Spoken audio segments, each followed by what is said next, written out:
ایک صوفیانہ جنگل میں للی نام کی ایک نرم دل لڑکی رہتی تھی۔ اس نے اسپارکل کو دریافت کیا جو جادوئی طاقتوں والا ایک یونیکارن تھا۔ للی کے خالص دل کو دیکھ کر اسپارکل نے اسے خوشی پھیلانے کی صلاحیت عطا کی۔ للی اب جادوئی توانائی سے متاثر ہو کر احسان کے کام کرنے لگی، چاہے کسی دوست کی مدد کرنا ہو یا غمگین کو خوش کرنا۔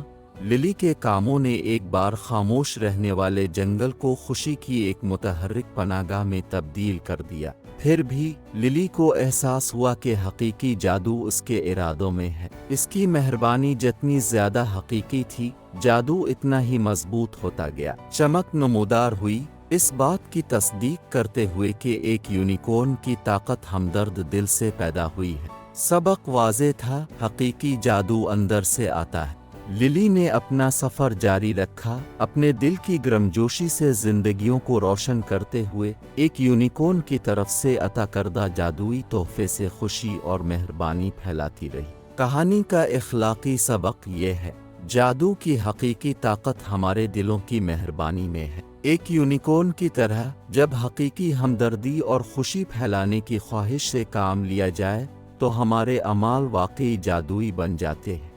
دیکھنے کے لیے شکریہ۔